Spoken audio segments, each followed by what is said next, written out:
Bom, vamos direto ao ponto. Quem estuda para valer e busca aquela tão sonhada aprovação em concursos públicos de alto nível, tipo CESP, FGV, FCC, sabe que cada ponto é uma verdadeira batalha, né? E olha só que curioso, na grande maioria das vezes, não são os tópicos absurdamente complexos que derrubam as notas, são os pequenos detalhes, aquelas armadilhas sutis perfeitamente posicionadas pelas bancas que acabam custando pontos cruciais. Na nossa análise de hoje, a gente vai decifrar os 5 erros fatais em provas de informática que continuam reprovando muita gente boa por aí.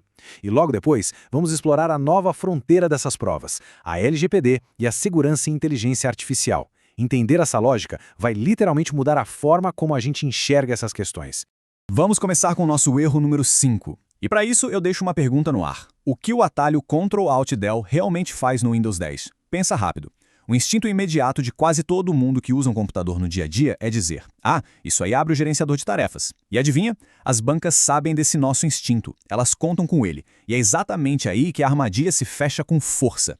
E isso ilustra de forma muito brilhante o que temos aqui na tela. Dá uma olhada nessa questão fresquinha da CESP de 2025. A banca pergunta qual atalho abre o gerenciador de tarefas diretamente. Quem vai lá e marca Ctrl+Alt+Del cai direto na pegadinha. Por quê? Porque esse atalho abre, na verdade, uma tela de segurança do Windows com várias opções. O caminho direto mesmo, a resposta correta, é Ctrl+Shift+ESC. E a dica de ouro para memorizar e nunca mais errar isso na hora do nervosismo é focar na tecla ESC. Pensa assim: escapar direto para o gerenciador. É um detalhe minúsculo, eu sei, mas é o que separa quem conquista a vaga de quem fica pelo caminho. Avançando para o erro número 4, aqui a gente tem um clássico absoluto em qualquer prova de TI. A eterna confusão entre backup diferencial e incremental. O detalhe para matar a charada e diferenciar os dois conceitos está na palavra-chave. O backup diferencial copia as alterações feitas desde o último backup completo. Ele sempre olha lá para trás buscando o grandão, o original. Já o incremental, ele copia o que mudou desde qualquer último backup, seja ele um completo ou apenas um incremental anterior. Ou seja, o diferencial faz a diferença em relação ao completo. Pegar esse ponto de referência único resolve qualquer questão da FCC ou FGV sobre esse tema em segundos. E agora o erro número 3 envolvendo as temidas referências do Excel. Nossa, esse símbolo de cifrão causa pânico em muita gente durante a prova. Mas a regra, na verdade, é de uma simplicidade elegante.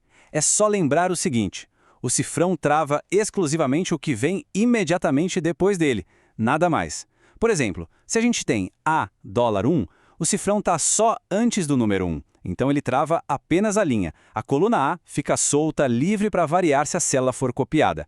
Agora, se a gente tem $A, $1, com o cifrão antes da letra e também antes do número, aí trancamos absolutamente tudo, coluna e linha. Lembrar que o cifrão trava só o próximo caractere é o escudo perfeito contra essas pegadinhas de planilha. O que nos leva ao erro número 2, a famosa sopa de letrinhas e números das portas de protocolo. As bancas, sinceramente, adoram testar a memória aqui. E o prato principal delas é misturar a porta 80 com a 443. Mas tem uma lógica super simples para organizar esse caos na cabeça.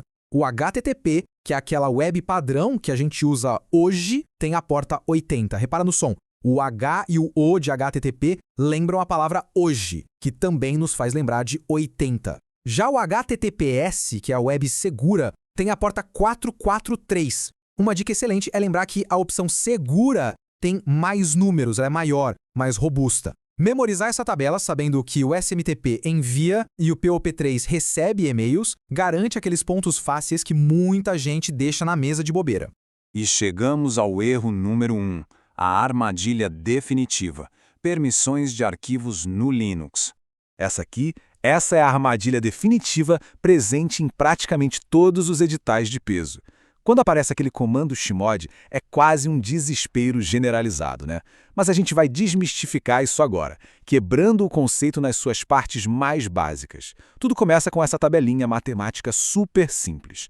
No Linux, as permissões não são apenas letras, elas são valores numéricos exatos. Leitura, que é a letra R, vale 4. Escrita, o W, vale 2.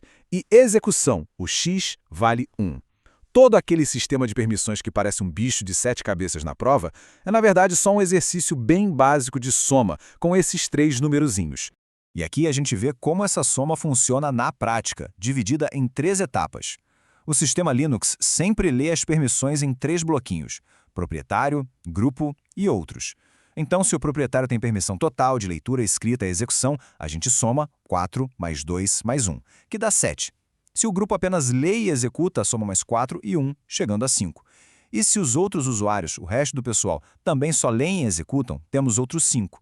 É uma conta direta, não tem mistério. E isso nos leva de cara ao famoso comando chmod 755, que é a figurinha repetida carimbada em questões da FGV. O macete para nunca mais apagar da memória o que esse número significa é muito poderoso. Pensa assim, 755 significa que o dono manda e o resto só olha. O dono tem o 7, poder total. O grupo e os outros têm o 5, ou seja, só podem ler e executar, mas não podem alterar absolutamente nada. Dominar essa lógica simples de soma destrói completamente o nosso erro número 1. A fronteira moderna, LGPD e segurança de inteligência artificial. Agora, preste muita atenção. Dominar essas pegadinhas clássicas já não é mais o suficiente. As bancas evoluíram e ignorar o cruzamento entre as novas leis e as novas tecnologias é pedir para ficar de fora da lista de aprovados. Observem essas questões reais, cobrando segurança da informação e legislação no mesmo pacote. É a interface exata do que está caindo hoje na FCC e na FGV. As provas agora testam umas situações muito específicas. Elas querem saber, por exemplo, se a pessoa entende os limites da coleta de dados quando um órgão público resolve treinar um modelo de linguagem. Ou como a LGPD se aplica a decisões automatizadas. A complexidade subiu de nível. As velhas decorebas técnicas precisam, obrigatoriamente, abrir espaço para o compliance legal.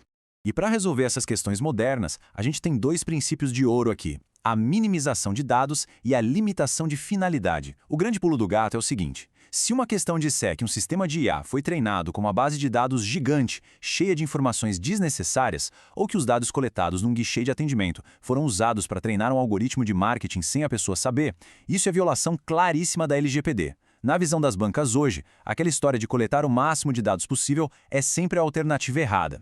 A regra atual é: colete estritamente o necessário. Ponto final. E quando a gente fala da segurança moderna desses sistemas de IA, tem um conceito que domina geral: a arquitetura Zero Trust, ou confiança zero. A premissa mudou radicalmente. Anos atrás, a rede interna de uma empresa era tipo um castelo seguro. Hoje, o princípio é: nunca confie, sempre verifique. Não importa se a requisição está vindo lá da internet ou do computador do lado, de dentro da própria organização. Cada acesso a um modelo de IA ou banco de dados tem que ser autenticado de novo o tempo todo.